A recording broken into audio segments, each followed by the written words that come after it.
Entre Morbius et Moon Knight cette semaine, on est bien. Captain Sam, can you hear me? Bonjour à tous, j'espère que vous allez bien. On se retrouve aujourd'hui pour le 20e récap, et oui, déjà. Désolé pour ma petite absence vendredi dernier pour le récap comics. En effet, voilà, faites très attention lorsque vous montez des escaliers parce que vous pourriez vous péter la gueule et vous fêler une côte. Donc voilà, faites très attention à vous et puis on passe tout de suite aux news de la semaine.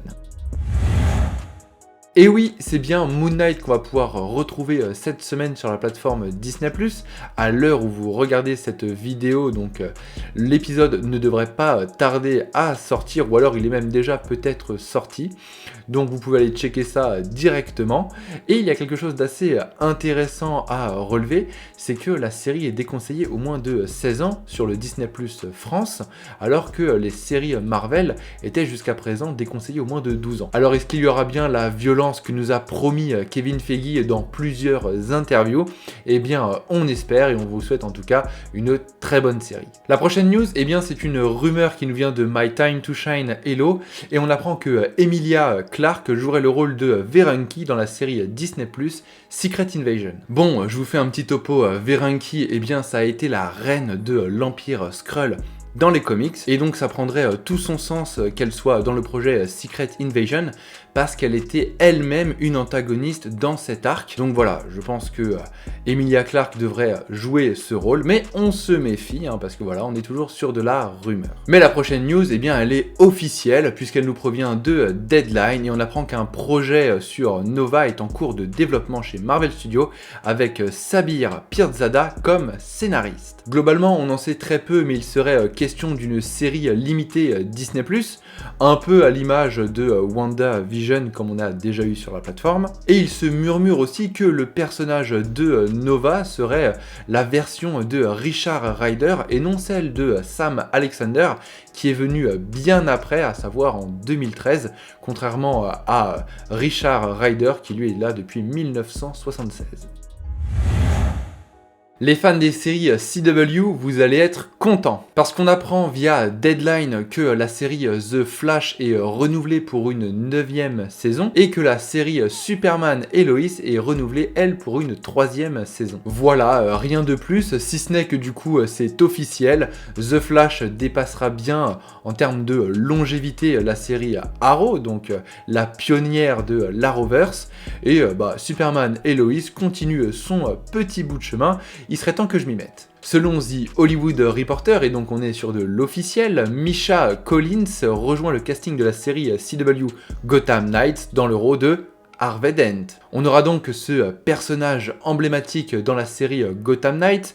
Donc après, on peut se poser la question, est-ce qu'il sera encore avocat ou procureur, ou est-ce qu'il aura déjà vrillé vers double face? Au vu de l'intrigue, on pense qu'il sera déjà en double face, mais ça reste à vérifier. Pour ceux qui n'ont pas encore vu The Batman, eh bien déjà shame on you, mais sinon vous pouvez partir directement à Star Wars parce que la dernière information concerne un gros spoiler de The Batman. Bon, maintenant qu'on est en zone de sécurité, est-ce que vous l'avez vu cette scène, plutôt cet échange entre le Joker de Barry Keoghan et le Batman de Robert Pattinson dans la scène coupée qui a été dévoilée?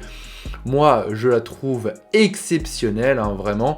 Je trouve que c'est quand même une bonne chose qu'elle ait été retirée au montage, voilà. Il fallait mieux se concentrer sur le Riddler et ne pas perturber le public avec un Joker dans l'introduction de Batman. Voilà, moi je trouvais ça vraiment très sympa. On pouvait voir justement que le Joker aidait Batman dans sa quête et sa recherche du Riddler. Donc très intéressant ce dialogue. En plus c'est une longue scène coupée qui dure presque 5 minutes. Alors toujours dans le mystère, dans le flou autour du Joker, on nous le dévoile détail par détail et vraiment il a l'air très très flippant. Donc pourquoi pas le voir dans un prochain film sur Batman ou même dans un spin-off. J'espère en tout cas qu'il ne sera pas l'antagoniste prochain d'un film Batman, parce que voilà, on a déjà quand même exploité ce personnage en long, en large et en travers, mais pourquoi pas l'avoir en tout cas dans ce monde, dans cette Gotham, dans ce Batverse de Matt Reeves, c'est vraiment très très cool. Du côté de chez Star Wars, eh bien la sortie de Lego Star Wars, la saga Skywalker, arrive à grands pas, hein, je vous le rappelle, c'est le 5 avril, et donc on a eu un nouveau trailer, et franchement, je pense que tous les fans de Lego, et plus particulièrement de Lego Star Wars, vont adorer ce jeu. Voilà, il y a vraiment tout, open world, plein de planètes, plus de 300 personnages, enfin on a fait une vidéo dédiée, et en plus de ça, voilà, ils n'arrêtent pas de nous balancer des petites vidéos avec des extras. La dernière en date, c'est l'ambiance, on va dire, boom party dans toute la galaxie. C'est fun, ça va faire kiffer tout le monde. Vraiment, si c'est pas déjà précommandé, eh bien c'est une faute professionnelle, donc remédiez vite à ça. La prochaine news, c'est une rumeur qui nous vient de Bespin Bulletin, où on apprend que la mystérieuse série Star Wars se situant dans la Haute République aurait commencé sa pré-production et viserait un début de tournage pour juin. Voilà, pas plus d'infos, hein, c'est une rumeur sur un projet qui n'a même pas encore été annoncé. D'ailleurs, c'est assez curieux qu'il n'ait pas été annoncé. Est-ce que c'était une surprise pour le May the Force Be With You, donc le 4 mai, un événement connu pour tous les fans de Star Wars? Peut-être, en tout cas, voilà, on a de plus en plus d'informations, de rumeurs autour de ce projet qui devraient normalement se confirmer d'ici les semaines ou les mois à venir. Vous l'attendiez, hein, ce point box-office? Eh bien, moi aussi, hein, voilà, je l'ai préparé depuis quelques jours. Voilà, j'ai préparé ce week-end pour tout vous dire. Donc, on est sur le 3e week-end d'exploitation de The Batman. Donc, je vais vous parler à la fois des chiffres à cet instant où je l'ai fait, donc à savoir sur le 3e week-end de The Batman, mais je vais aussi vous donner les chiffres en temps réel, donc à l'heure où je tourne, à l'instant T, donc ce mardi 29 mars. Soyez prêts, accrochez vos ceintures parce que là vraiment on est avec des sommes astronomiques. Comme d'habitude, on commence avec le box-office à domicile, donc aux États-Unis, et donc pour son 3e week-end d'exploitation, The Batman a engrangé 300 millions de dollars.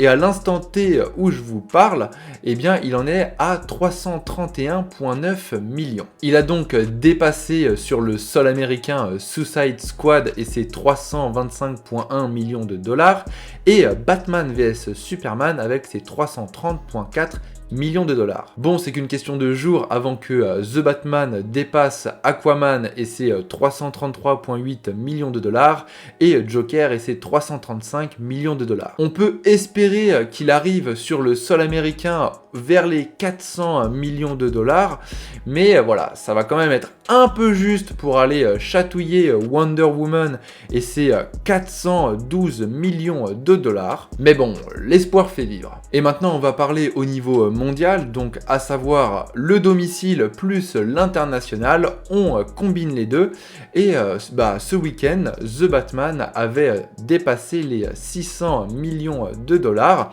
et à l'instant T où je vous parle, eh bien The Batman culmine à 672,8 millions de dollars. Bon, là pour le coup c'est Man of Steel qui est battu avec ses 668 millions de dollars. La prochaine étape, eh bien c'est la Suicide Squad de David Ayer avec ses 745,6 millions de dollars, et The Batman devrait finir sa course entre Wonder Woman et ses 821,8 millions de dollars et Batman vs Superman avec ses 873,2 millions de dollars. Autant vous dire que les films qui sont au-dessus de Batman vs Superman sont des milliardaires.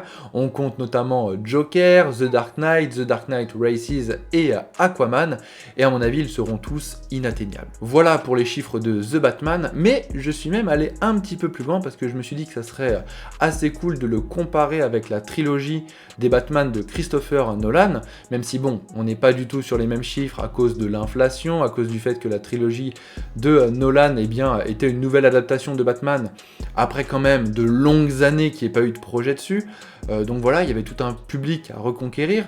Bon, c'est très différent, mais ça nous permet quand même d'avoir une petite comparaison entre les deux, et on se dit que en analysant tout ça, eh bien que The Batman part sur de très bonnes bases quand même. Parce que The Batman, eh bien, il est à 331,9 millions de dollars à domicile et à 672,8 millions de dollars au niveau mondial. Et donc si on compare avec son équivalent, donc à savoir Batman Begins, le premier Batman de Nolan, eh bien, à l'époque, on était sur du 206,8 millions de dollars aux États-Unis, et au niveau monde, on n'était que sur du 373 millions de dollars. Mais c'est là où ça devient intéressant, parce que lorsqu'on prend The Dark Knight, eh bien là, les chiffres explosent.